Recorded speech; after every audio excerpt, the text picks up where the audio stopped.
அத்தியாயம் 103 வரதனின் உணவு முறை. திடீரென்று ஒரு வாள் காற்றில் பறந்தது. அது அருகில் நின்றிருந்தவரின் கழுத்தைத் துளைத்தது. திடீரென நடந்த நிகழ்வுகள் அனைவரையும் ஆரம்பத்தில் திகைக்க வைத்தன.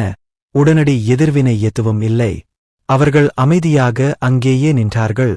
ஆனால் சிறிது நேரத்திலேயே கழுத்தில் குத்தப்பட்ட நபர் இரத்தத்தை உமிழ்ந்து வலியுடன் இறந்தபோது அனைவரும் திகிலுடன் அலறினர். முன்னணியில் இருந்த ஜியான் கூட இதற்கு விதிவிலக்கல்ல. சில நிமிடங்களுக்கு முன்பு அவரை சகோதரர் என்று அழைத்துக் கொண்டிருந்த துணை அதிகாரி இப்போது இறந்துவிட்டார் என்பது நம்ப முடியாததாக இருந்தது. என்ன ஆச்சு? நிச்சயமாக இந்த இடத்திற்குள் நுழைந்த வேட்டைக்காரன் ஒருயே ரேங்க் வேட்டைக்காரன் என்று வதந்தி பரவியது. நிச்சயமாக அவர்கள் ஹண்டர் சான்றிதழைச் சரிபார்த்ததிலிருந்து அது உண்மையாக இருந்திருக்க வேண்டும். ஆனால் அவரது துணை அதிகாரிகளில் ஒருவர் அவர் தரவரிசை வேட்டைக்காரர் என்று நினைத்த ஒருவரால் கொல்லப்பட்டார். அவர் தனது தரவரிசையை போலியாக உருவாக்கியிருக்கலாம். அது மிகவும் நியாயமான சிந்தனையாக இருந்தது. யோசித்துப் பாருங்கள், ஏதோ தவறு இருந்தது. தங்கம் மற்றும் பல்வேறு ரத்தினங்களால் அலங்கரிக்கப்பட்ட நிலவரைக்குள்ளே தரவரிசையில் மட்டுமே உள்ள ஒருவர் நுழைவது சாத்தியமா? அவங்களுக்குப் பைத்தியம் பிடிச்சிருந்தா யாரும் இப்படி ஒரு பைத்தியக்காரத்தனமான செயலைச் செய்ய மாட்டாங்க. ஆரம்பத்திலிருந்தே இது ஒரு சிரிப்பாகத் தெரிகிறது. போர்க்களத்தின் நடுவில் வைக்கப்பட்ட உணவு யாருடைய கண்களுக்கும் விஷமாகத் தெரிந்தது என்பது தெளிவாகத் தெரிந்தது. நிலைமையை தோராயமாக உணர்ந்த ஜியான் நம்ப முடியாதது போல் சிரித்தார். நான் இப்படி ஒரு வலையில் விழுவேன் என்று நான் ஒருபோதும் நினைத்ததில்லை. அவன் தன்னைத்தானே குற்றம் சாட்டிக்கொண்டு முணுமுணுத்தான். இவ்வளவு எளிமையான சூழ்நிலையை கூட அவரால் புரிந்து கொள்ள முடியவில்லை. இறுதியில் ஒரு துணை அதிகாரியை இழக்க நேரிட்டது. உங்க பையனும் அந்தப் பக்கத்துல இருந்தானா? அவர் அர்த்தமுள்ள தொனியில் கேள்வி கேட்டார். ஆனால் மற்ற தரப்பினர் எந்த பதிலும் சொல்லவில்லை. இருப்பினும் ஜியான் ஏற்கனவே மற்ற தரப்பினரின் அடையாளத்தை யூகித்திருந்தார். உண்மையில் அந்த மௌனம் அவரது சந்தேகத்தை உறுதிப்படுத்தியது. இதுபோன்ற வழக்குகள் அவ்வப்போது இருந்தன. தங்கள் வேட்டைக்காரர் தரவரிசையை ஏமாற்றுபவர்கள், இது வில்லன்கள் என்று அழைக்கப்படும் நபர்களால் பெரும்பாலும் ஏற்றுக்கொள்ளப்பட்ட ஒரு உத்தி, மேலும் அந்த வகையில் மிகவும் பயனுள்ள ஒன்றாகும். அது எதிராளியின் பாதுகாப்பை குறைக்கச் செய்யலாம். வில்லன்கள் அவர்கள் பொதுவாக மற்ற வேட்டைக்காரர்களிடமிருந்து வேறுபட்டவர்கள்.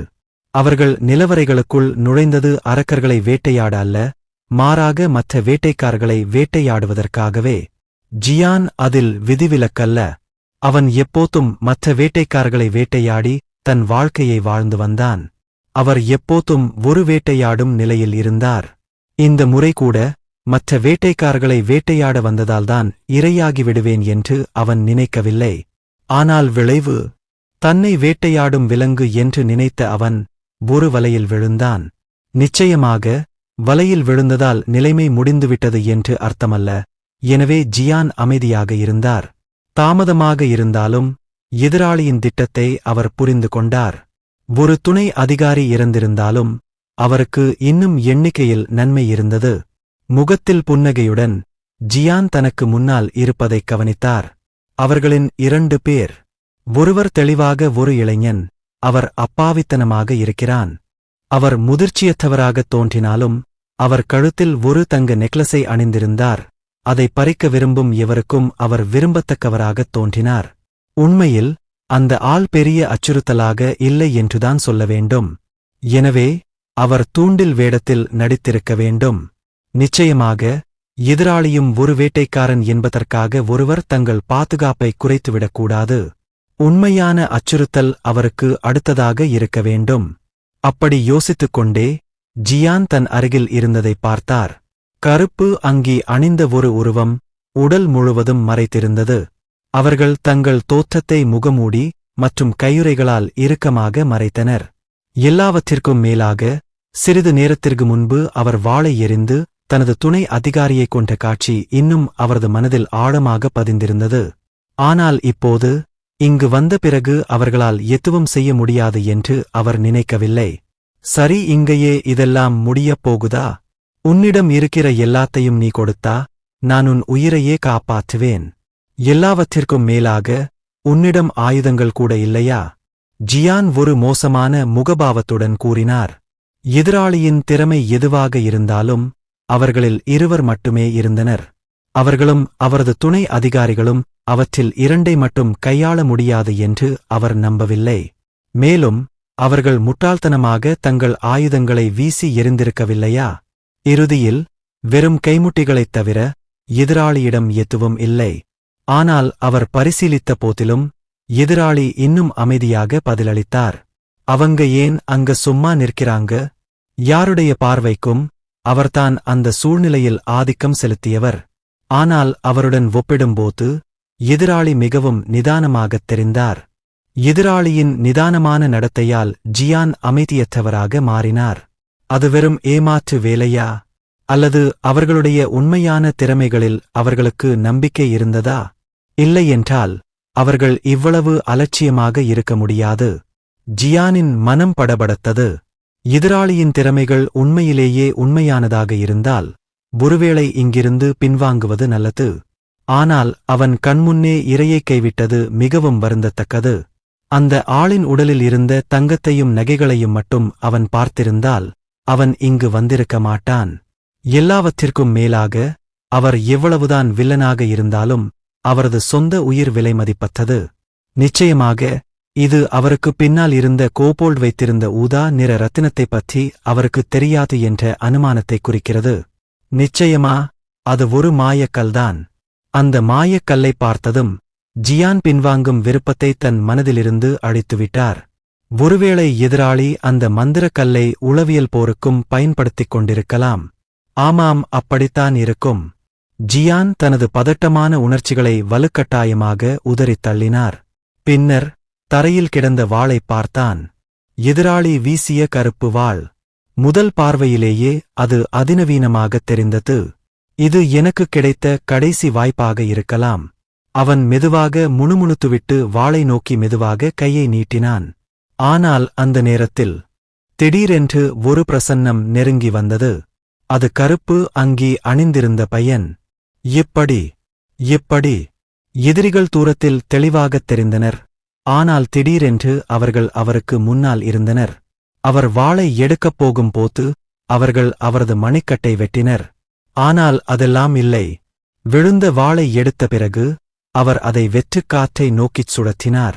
அது ஒரு நொடியில் நடந்தது. அந்த குறுகிய நேரத்திற்குள் எதிராளி நெருங்கி வந்து வாளை எடுத்து அதை சுழற்றினான். இது ஒரு எளிய செயலாகும். ஆனால் விளைவு எளிமையானதாக இல்லை. ஜியான்தான் முதலில் ஒரு நுட்பமான மாற்றத்தை உணர்ந்தார். ஆமா, அவருக்குப் பின்னால் இருந்த அவரது துணை அதிகாரிகளின் அடையாளங்கள் திடீரென மறைந்துவிட்டன. ஏதோ விழும் சத்தம் கேட்டது. ஆனால் திரும்பிப் பார்க்க விரும்பவில்லை. ஜியானின் உடல் நடுங்கியது. என்ன நடந்தது என்பதை அவனால் புரிந்து கொள்ள முடியவில்லை. இல்லை, அவர் தெரிந்து கொள்ளக்கூட விரும்பவில்லை. கசப்பான இரத்தத்தின் நாற்றம் அவன் மூக்கில் பாய்ந்தது. அவரது கால்களுக்குக் கீழே கருஞ்சிவப்பு நிற திரவம் தீவிரமாகக் கசிந்தது. நடந்ததை அவன் மறுக்க விரும்பினான். ஆனால் அதை உறுதிப்படுத்த அவருக்கு விருப்பமில்லை. இப்போது திரும்பிப் பார்த்தால் வருத்தப்படுவேன் என்று உணர்ந்ததால் அவன் வாயை மூடிக்கொண்டு இருந்தான். இந்த நேரத்தில் ஜியான் எடுக்கக்கூடியது ஒரே ஒரு செயல் மட்டுமே. தயவு செய்து. அவர் விரைவாக மண்டியிட்டார். தரை முழுவதும் சிவப்பு திரவத்தால் மூடப்பட்டிருந்தது. ஆனால் அவர் அதை கவனிக்கவில்லை. அவன் மண்டியிட்டு நெற்றியை தரையில் பதித்தான். தயவு செய்து என்னை விட்டுவிடுங்கள். அவர் ரேங்கியே என்று நினைத்த வேட்டைக்காரன் அபார திறமையுடன் ஒரு வலிமையான எதிரியாக மாறினான். திறமையில் சிறிதளவு வித்தியாசம் இருந்தாலும் ஜியான் அவருக்கு இணையாக இல்லை. எதிராளி தனது உயிரைக் காப்பாற்றுவார் என்ற நம்பிக்கையில் அவர் கருணைக்காக மட்டுமே கெஞ்ச முடிந்தது. ஒரு கணம் அவர் ஏதோ சத்தம் கேட்டார். எலும்பு வெடிக்குதா? அது என்னவென்று அறிய ஆர்வமாக இருந்த ஜியான் மூச்சை பிடித்துக்கொண்டு தலையைக் குனிந்து கொண்டே இருந்தார். அவர் வெறுமனே கண்களை மூடிக்கொண்டு அமைதியாக நிலைமையைக் கவனித்தார். எதிர்பார்த்தது போலவே அது சர் டைகர்தான். இன்னொரு குரல் ஒலித்தது. அவர்கள் கைதட்டினர். மற்ற தரப்பினரை பாராட்டும் சூழலை உருவாக்கினர். டைகர். எதிராளியின் வார்த்தைகளை ஜியான் கவனமாகக் கேட்டார். அவர்களை நழுவ விடவில்லை. டைகர் என்ற பெயர் விசித்திரமாகத் தெரிந்தது. ஒருவேளை அவர்கள் ஒரு வெளிநாட்டவராக இருந்திருக்கலாம். தற்போதைய சூழ்நிலையை அவன் தொடர்ந்து கவனித்து வந்தான். இந்த நொடியிலேயே ஒரு வழி உருவாகும் என்று நம்பினாள். தரையில் மண்டியிட்ட ஜியானை தவிர வரதனும் டெய்கரும் தற்போதைய நிலைமையைப் பற்றி விவாதிக்கத் தொடங்கினர். டெய்கர் சொல்வது சரிதான். அவர்கள் நிலவரையை குறிவைத்ததாகத் தெரிகிறது. அவர்கள் அந்த ஊதா நிறக் கல்லை குறிவைத்துச் சுட்டார்கள். வரதன் பேசும்போது அவருக்குப் பின்னால் இருந்த நிலவரை மாஸ்டரான கோபோல்ட் அதிர்ச்சியடைந்தார். அது ஊடுருவும் நபர்கள் நிலவரைக்குள் நுழைவது ஒரு பிரச்சனையாக இருந்தபோதிலும் அந்த சம்பவம் விரைவில் தீர்க்கப்பட்டது. ஆனால் ஒரு தனி பிரச்சினை இருந்தது. இந்த ஊதா நிறக்கல் இங்கேயே இருப்பது நல்லதல்ல, தஞ்சியன் மாஸ்டர். வரதனின் வார்த்தைகளுக்கு பதிலளிக்கும் விதமாக கோபோல்ட் தீவிரமாக தலையை ஆட்டினார். நாம் என்ன செய்ய வேண்டும்? வழக்கு. சாக விரும்பாதே. ஒப்பந்தம் நிலவரைக்கு பாதுகாப்பை உறுதியளித்திருந்தாலும் தொடர்ந்து ஊடுருவும் நபர்கள் இருப்பது நல்லதல்ல. எனவே ஒரு நல்ல தீர்வு இருக்கிறதா என்று கோபோல்ட் வரதனிடம் கேட்டார். ஆனால் ஒரு வியாபாரியிடமிருந்து எதிர்பார்த்தது போல இருக்கலாம். வரதன் விரைவாக ஒரு தீர்வை முன்மொழிந்தார். இது எளிது. நிலவரை மாஸ்டர், ஒப்பந்தத்தில் குறிப்பிடப்பட்டுள்ள மஞ்சள் மற்றும் ஊதா நிற கற்களுக்கான 90% பரிமாற்ற நிபந்தனையை 100% மாற்றவும். இந்த ஆபத்தான பொருட்கள் அனைத்தையும் நாங்கள் எடுத்துக்கொள்வோம். ஒரு இனிமையான புன்னகையுடன் வரதன் கோபோல்ட்டிடம் ஒரு புதிய ஒப்பந்தத்தை வழங்கினார். ஓ சரி, தயவு செய்து எங்கள் நிலவரையை பாதுகாக்கவும். நான் உங்களுக்கு கற்களை கொடுக்கிறேன். அவை அனைத்தும். வரதனின் பரிசீலனையால் ஈர்க்கப்பட்டு கோபோல்ட் மீண்டும் ஒப்பந்தத்தில் கையெழுத்திட்டார். அந்தக் காட்சியை திருப்தியுடன் பார்த்து கொண்டிருந்த வரதன் டெய்கரை நோக்கித் திரும்பி, இத்துடன் எங்கள் வணிகம் முடிகிறது. முதல் வாடிக்கையாளர் பாதுகாக்கப்பட்டார். ஊடுருவும் நபர்கள் தோற்கடிக்கப்பட்டனர். ஊடுருவும் நபர்களின் உடல்களால் நிலவரை இப்போது அழுக்காக இருந்தபோதிலும் தீர்வு எளிமையானது. டெய்கர் தனது அங்கியை கடத்திவிட்டு தனக்குப் பின்னால் இருந்த அங்கியை வெளிப்படுத்தினான். அது பிண அறுவடை செய்பவர்களின் அங்கி. பெரிய குருவால் டெய்கருக்கு வழங்கப்பட்ட ஒரு அங்கி. கருப்பு வெள்ளை நிறத்தில் மர்மமான வடிவங்களுடன் செய்யப்பட்ட அந்த மேலங்கி, அதிலிருந்து இரத்தத்தின் கடுமையான வாசனை வெளிப்பட தானாகவே அசைந்து நகர்ந்தது. பின்னர் அது தரையில் சிதறிக் கிடந்த உடல்களை பேராசையுடன் விழுங்கத் தொடங்கியது. விசித்திரமாக உடல்கள் முடிவில்லாமல் மேலங்கிக்குள் மறைந்து கொண்டே இருந்தன. தரையில் கிடந்த அனைத்து உடல்களையும் பதப்படுத்த ஒரு நிமிடத்திற்கும் குறைவாகவே ஆனது. அந்த அங்கி அனைத்து உடல்களையும் விழுங்கியவுடன் டெய்கர் மீண்டும் அங்கியைப் போட்டுக்கொண்டார். நான் அவனுடன் எப்படி நடந்து கொள்ள வேண்டும்? இந்த ஆளை எப்படி சமாளிப்பதுன்னு நானும் யோசிச்சுட்டு இருக்கேன். டெய்கர். இப்போது தரையில் தலை குனிந்து கொண்டிருந்த அந்த நபரை அவர்கள் கையாள வேண்டியதுதான். வரதன் ஒரு கணம் தயங்கி பின்னர் தரையில் படுத்திருந்தவரிடம் கேட்டார், உன் பேர் என்ன? நானிது அது என் பேரு ஜியான். தயவு செய்து என் உயிரைக் காப்பாற்றுங்கள். வரதனின் கேள்விக்கு அந்த நபர் பயந்த குரலில் பதிலளித்தார். சில நிமிடங்களுக்கு முன்பு தன்னம்பிக்கையால் நிரம்பி வழிந்த அந்த நபர் இப்போது பயத்தில் உயிருக்கு கெஞ்சுவதை பார்ப்பது சற்று விசித்திரமாக இருந்தது. ஆனால் வரதனுக்கு எந்த அனுதாபமும் ஏற்படவில்லை. இந்த மனிதனை எப்படி சமாளிப்பது என்று அவன் யோசித்தான். அவர் எஜமானரின் விருப்பத்தை மீறத் துணிந்த ஒருவர். அவனைக் கொல்வது மிகவும் கருணைமிக்கதாக இருக்கும். பின்னர் வரதனுக்கு திடீரென்று ஒரு எண்ணம் தோன்றியது. இது எப்படி இருக்கு? இது ஒரு டயட் பிளான். உணவு முறை. அறிமுகமில்லாத வார்த்தையின் மீது டெய்கர் சந்தேகம் தெரிவித்தார்.